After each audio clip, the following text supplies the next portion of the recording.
আসসালামু আলাইকুম। আশা করি আপনারা সবাই অনেক ভালো আছেন। আজকে আমি আপনাদের সামনে হাজির হয়েছি বুড়ি ভুনার একটি রেসিপি নিয়ে। অনেকেই বুড়িটাকে পারফেক্টভাবে ভালোভাবে রান্না করতে পারেন না, তাই বুড়িটা খেতেও পারেন না। এই বুড়িটা যদি পারফেক্টভাবে সুন্দরভাবে রান্না করতে পারি, তাহলেই বুড়ি দিয়ে আমাদের খাওয়া হয়ে যাবে। আশা করি আমার প্রসেসগুলো ফলো করে আপনারা যদি রান্না করেন, তাহলে আপনাদের বুড়ি রান্নাও আমার মতো হবে। তাহলে চলুন দেখে নেওয়া যাক কিভাবে রান্না করতে হয় এই বুড়ি ভুনা। বুড়ি রান্না করার জন্য প্রথমে আমি এখানে 1 কেজি পরিমাণ বুড়ি একটা পাতিলে দিয়ে দিয়েছি। এর মধ্যে পর্যাপ্ত পরিমাণে পানি দিয়ে দিয়েছি আর হলুদ দিয়ে দিয়েছি 2 চা চামচ পরিমাণ, যাতে করে বুড়িগুলো ভালোভাবে সিদ্ধ হয়ে যায়। আর হলুদ দিলে এর কালার সুন্দর হয় আর এর যে বাজে একটা গন্ধ থাকে সেটাও দূর হয়ে যায়। বুড়িগুলোকে আমি খুব ভালোভাবে সিদ্ধ করে নিয়েছি। সময় নিয়ে কিন্তু এটাকে সিদ্ধ করে নিতে হবে। আমি 2 বারে দাপে দাপে সিদ্ধ করে নিয়েছি, তারপরে পানি ছেঁকে নিয়েছি। আর এই বুড়িগুলোকে আমি এরকম ছোট ছোট টুকরো করে কেটে নিয়েছি। এতে করে মশলাগুলো বুড়ির মধ্যে ঢুকে আর খেতে কিন্তু অনেক ভালো লাগে। বুড়িগুলোকে আমি যেরকম প্রসেস করে সিদ্ধ করে নিয়েছি, আপনারাও যদি এইরকম প্রসেসে সিদ্ধ করে নেন, তাহলে কিন্তু বুড়ি থেকে যে বাজে একটা গন্ধ বা স্মেল আসে সেটা কিন্তু আর আসবে না।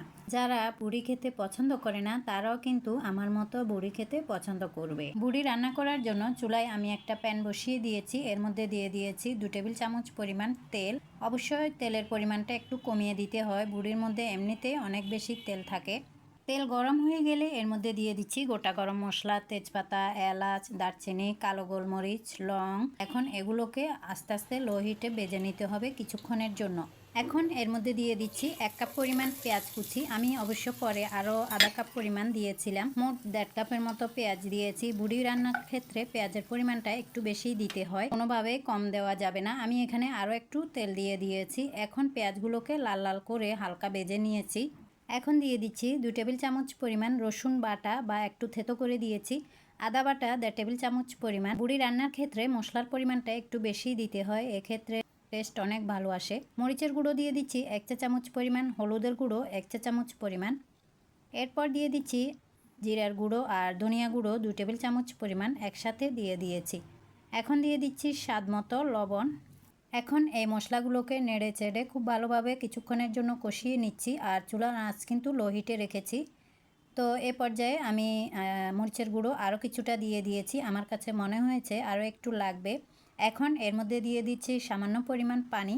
পানিটা দিয়ে এই মশলাগুলোকে আমি খুব ভালোভাবে কষিয়ে নিব সময় নিয়ে। ভিডিওর শুরুতে সবার কাছে আমার একটা অনুরোধ, যারা আমার চ্যানেলে নিউ এসেছেন, আমার চ্যানেলটি অবশ্যই সাবস্ক্রাইব করে দিবেন আর পাশে থাকা বেল আইকনটি অবশ্যই ক্লিক করে দিবেন, যাতে করে পরবর্তী সকল আপডেট আপনাদের কাছে পৌঁছে যায়। ঢাকনা দিয়ে মশলাগুলোকে 2 থেকে 3 মিনিটের মতো খুব ভালোভাবে কষিয়ে নিয়েছি। আর এই যে এর মধ্যে মশলা খুব ভালোভাবে কষানো হয়ে গিয়েছে, দেখতেই পাচ্ছেন তেলগুলো উপরে উঠে এসেছে। এখন এর মধ্যে আমি আগে থেকে সিদ্ধ করে রাখা সেই বুড়িগুলো দিয়ে দিচ্ছি। আর ভিউয়ার্স, অনেকেই আছেন বুড়িটাকে কিন্তু খুব ভালোভাবে পরিষ্কার করতে পারেন না বা রান্নাও করতে পারেন না, গন্ধ থেকে যায়। এই প্রসেসে যদি আপনারা বুড়িগুলো রান্না করে থাকেন, বুড়ির মধ্যে যে আলাদা বাজে একটা গন্ধ থাকে সেটা কিন্তু থাকবে না। তো বুড়ি দিয়ে আমি খুব ভালোভাবে নেড়ে চেড়ে মশলার সাথে মিশিয়ে দিচ্ছি, যাতে করে মশলার সঙ্গে বুড়িগুলো খুব ভালোভাবে লেগে যায়। এখন এই বুড়িগুলোকে আমি 5 মিনিটের মতো খুব ভালোভাবে কষিয়ে নিয়েছি মশলার সাথে। এরপর এর মধ্যে দিয়ে দিচ্ছি 1 কাপ পরিমাণ পানি। পানিটা দিয়ে আমি আবারও বুড়িগুলোকে খুব ভালোভাবে কষিয়ে নিব।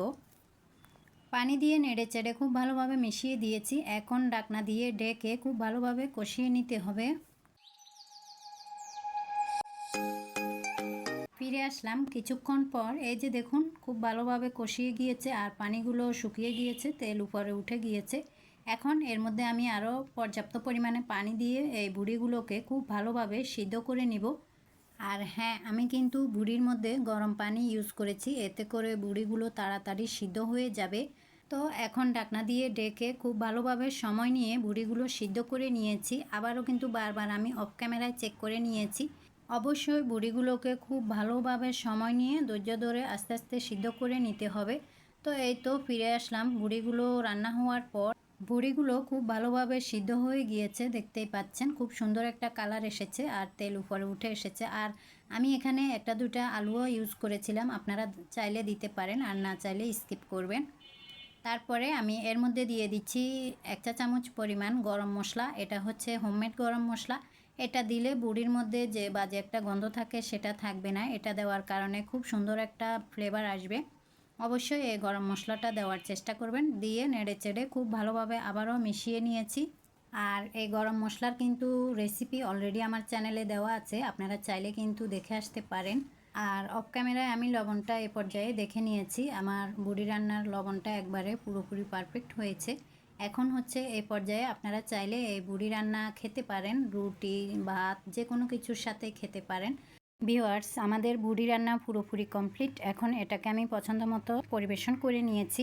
আর কিছুটা বুড়ি আমি আরও একটু প্রসেসিং করে নিব। আমার বাসায় যেহেতু এই বুড়িগুলোকে একটু ক্রিস্পি খেতেই পছন্দ করে, তো সেটাও আমি দেখিয়ে দিচ্ছি খুবই শর্টকাটে।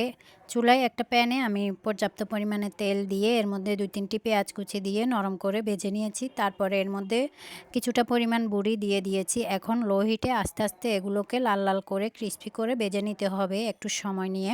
এই যে দেখুন, অনেকক্ষণ ভাজা করার পর এটার কিন্তু কালার চেঞ্জ হয়ে গিয়েছে। এখন হচ্ছে এটাকে নামিয়ে নিতে হবে। আজকে কিন্তু আমি 2টি রান্না দেখিয়েছি। একটা হচ্ছে একটু মাখা মাখা অবস্থায়, গ্রেভি অবস্থায়ও খেতে পারেন, আরেকটা হচ্ছে এরকম ক্রিস্পি করেও খেতে পারেন। যার যেরকম পছন্দ সেভাবেই করে নেবেন। কথা বলতে বলতে আজকে একেবারেই শেষের দিকে চলে এসেছি। আমার রেসিপিগুলো আপনাদের কাছে কেমন লাগে অবশ্যই কমেন্ট করবেন।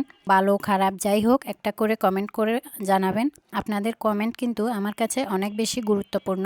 আর অবশ্যই আমার ভিডিওগুলো দেখবেন, আমার চ্যানেলটির পাশেই থাকবেন।